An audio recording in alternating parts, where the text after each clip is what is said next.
que o empresário brasileiro suporta o fardo enorme de uma carga tributária tão pesada, quando poderia pagar apenas 1% de impostos sobre o faturamento de sua empresa?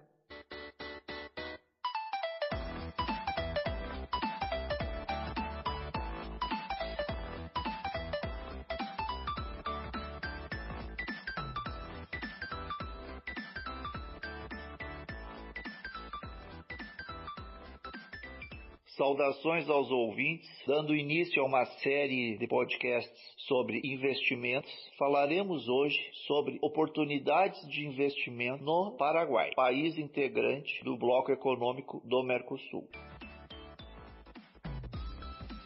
A situação econômico e política da América do Sul, ela é bastante complexa. Quando se fala na economia do Mercosul, logo vem à mente o Brasil como o gigante, a locomotiva do bloco, seguido da Argentina. Realmente são duas economias fortes, sobretudo no agronegócio, também na indústria automotiva. Entretanto, esses países eles têm algumas características que vêm desestimulando o investimento interno e externo. A começar pelas moedas enfraquecidas, alta carga tributária, a ineficiência da prestação dos serviços públicos, altos índices de desemprego, instabilidade política, insegurança jurídica, por falta de uma política judiciária que forneça segurança e coerência às decisões judiciais. Tudo isso, ao longo de anos,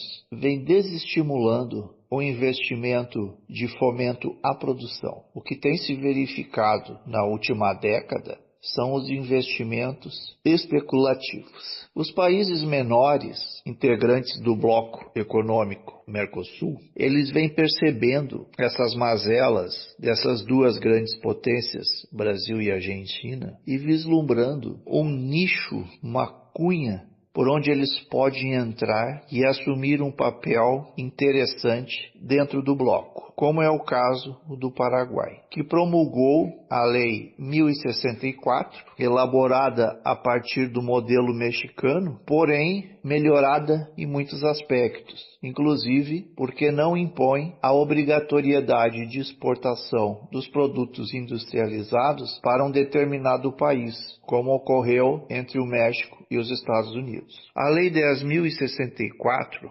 regulamentada pelo Decreto 9.585 do Paraguai, tem como órgão executor e regulador o CNIME, Conselho Nacional das Indústrias Maquiladoras e Exportadoras. Esse órgão está afeto ao Ministério da Indústria e Comércio daquele país e age em consonância com o Tratado do Mercosul, objetivando o fomento e o desenvolvimento regional. A expressão maquila é oriunda do idioma árabe, maquil, que se refere a uma unidade de medida, como o metro. As empresas estrangeiras que se instalarem no Paraguai deverão atender a requisitos determinados pela referida lei, como forma de receberem os incentivos fiscais e a isenção de impostos referente às importações e exportações. Na importação de matéria-prima, bens de capitais e insumos para a fabricação dos produtos, a lei confere isenção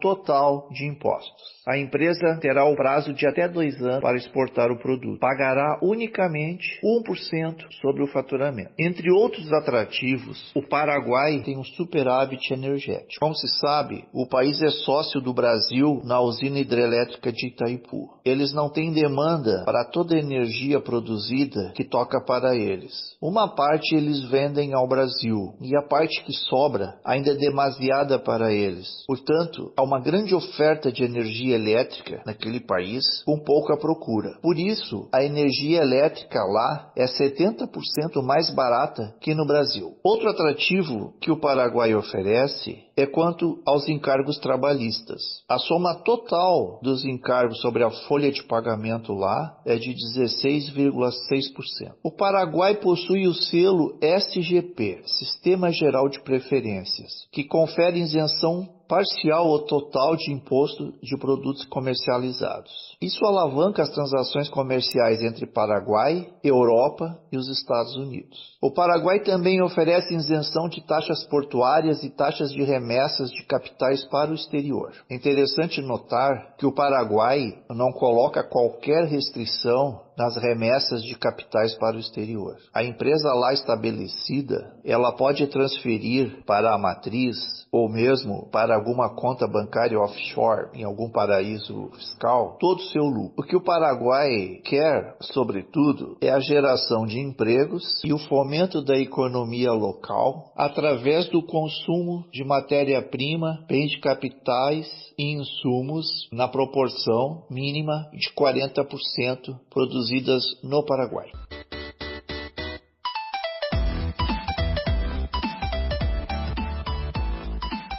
Está acontecendo um verdadeiro êxodo de empresas brasileiras para o Paraguai, em função desses benefícios. Quer dizer, das empresas que já se instalaram no Paraguai, 70% delas são brasileiras. Convenhamos, né? Carga tributária no Brasil, o próprio governo admite que é uma carga tributária de 40%, mas a gente sabe, e eu sou advogado tributarista, essa carga é muito maior mesmo, porque em certas áreas ela chega até 70%, porque existe na nossa Constituição Federal um princípio chamado princípio da não cumulatividade, que é justamente impedir o efeito cascata da tributação. Só que o governo não respeita isso, a fiscalização tributária não respeita isso. Eu trabalhei muitos anos mesmo defendendo empresas em cima desse princípio da não cumulatividade, porque era desrespeitado pelo fisco. Então, esse número de 70% de empresas que estão estabelecidas no Paraguai serem brasileiras, eu acredito que até vai aumentar bastante.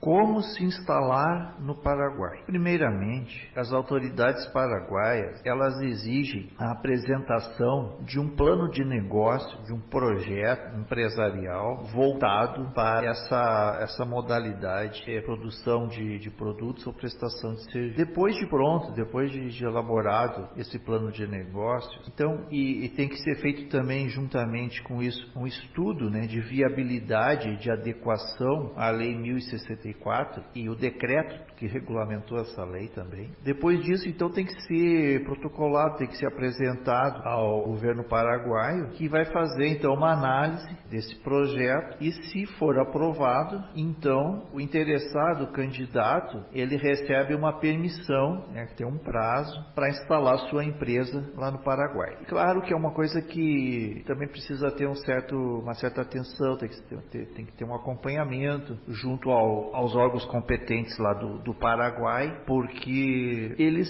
estão num esforço muito grande, o governo paraguai está num esforço muito grande de reabilitação da imagem do país. Eles querem se afastar dessa imagem que foi criada em parte verdadeira, mas em grande parte também folclórica, de que o Paraguai é um país da corrupção, o Paraguai é o país do jeitinho, é o país da fraude, da falsificação. Eles querem realmente se afirmar como um importante polo industrial dentro do Mercosul. Realmente isso é uma política do governo paraguaio, de que os produtos fabricados lá tenham qualidade. Enfim, eles querem dar uma guinada. O Paraguai está numa nova fase política, uma nova fase econômica, e eles querem dar uma guinada de 180 graus e surfar nessa onda de modernização do país. Então eles também têm um certo critério não é toda e qualquer empresa que eles aceitam, porque com essas facilidades que eles estão dando, a corrida é a corrida do ouro, né? Então, pessoas do mundo inteiro querendo se estabelecer no Paraguai e tal. Agora eles são criteriosos, eles avaliam muito bem esse plano, esse projeto, eles querem saber a qualidade do produto, eles querem saber realmente se o investidor, se o empresário tem uma intenção firme de tocar o negócio lá. Não estão muito interessados em aventureiros e coisa do gênero. Mas preenchendo os requisitos da legislação paraguaia, não tem outras dificuldades. É só uma questão de fazer bem elaborado esse plano de negócio, uma questão só de também acompanhar o andamento do processo lá nos órgãos competentes. É importante manter um diálogo com as autoridades, com os funcionários. Enfim, não tem assim maiores dificuldades, apenas tem que ter cuidado, zelo, tem que obedecer uma boa técnica e aí as coisas acabam dando certo. Bom, e por último, já concluindo este podcast, falar um pouquinho da permanência de estrangeiros no Paraguai, porque pode o empresário, o investidor querer residir com a sua família naquele país, ou pode que não, pode apenas vai montar um negócio lá e vai nomear lá um gerente, alguém para tomar conta. Mas se a ideia for de residência no Paraguai, também não há dificuldades, porque o Paraguai ele está no Mercosul. O Mercosul é um mercado comum dos países do Cone Sul, da América do Sul. Ele preconiza o livre trânsito de pessoas, bens e serviços. Claro que este livre aí, que hoje é uma luta muito grande, né, dos países, porque uma coisa é que está no papel, outra coisa é na prática. Então, o tratado que foi assinado, o Tratado do Mercosul, ele prevê uma série de situações, ele cria, inclusive, uma cidadania que é chamado o cidadão mercosulino, os cidadãos mercosulinos. Todos os cidadãos dos países membros do bloco, independentemente se é brasileiro, se é argentino, se é uruguaio, eles, além da sua nacionalidade pátria, eles também têm essa cidadania de ser cidadão mercosulino. Tanto que agora os passaportes dos países eles estão sendo reformulados já, está incluindo, não é, essa cidadania mercosulina também nos passaportes. E eles têm um sistema lá que é o Sistema Integrado de Mobilidade do Mercosul, o CIMERCOSUL.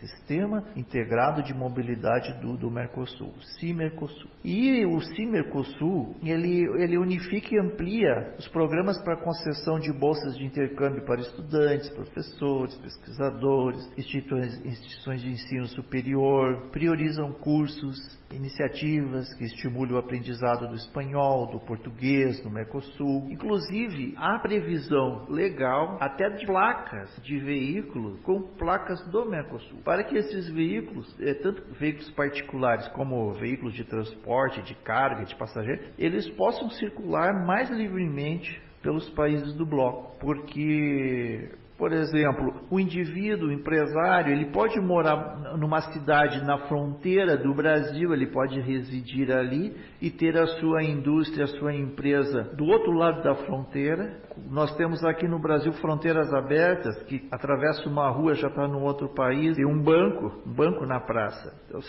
Sentando numa ponta do banco, você está num país.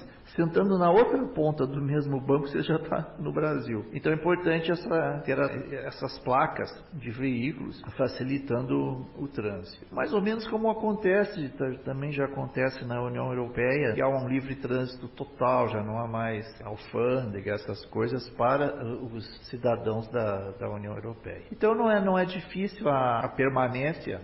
A pessoa apenas tem que preencher algumas condições, alguns documentos, tem que preencher alguns formulários, tem que fazer um exame médico e ela acaba recebendo então uma carteira de identidade. E nós temos dois tipos de carteira de identidade. Nós temos uma carteira de identidade que é para o cidadão fronteiriço, como eu acabei de explicar, ele mora num lado da fronteira e trabalha no outro lado da fronteira, então ele tem uma carteira de identidade para essa finalidade, e tem uma outra carteira de identidade que é para quem realmente vai permanecer, para quem vai fixar residência em algum país do bloco. No caso, por exemplo, o brasileiro vai fixar residência no Paraguai. Então, o Paraguai vai fornecer uma carteira de identidade, vai fornecer uma permissão de residência naquele país.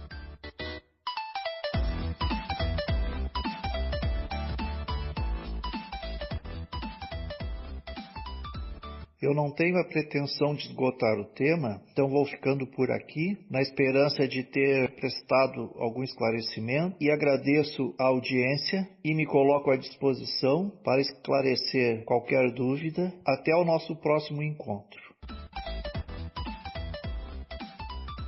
Este podcast foi gravado no formato MP3. Pode ser baixado no celular, no pendrive para ouvir no carro, ou onde quiser. Patrocínio de Rogoski e Associados Consultoria Empresarial. Locução do Dr. João Francisco Rogoski, advogado, consultor de negócios, pós-graduado em Direito Empresarial. Visite nosso website www.rogoski.com.br. Agradecemos pela audiência.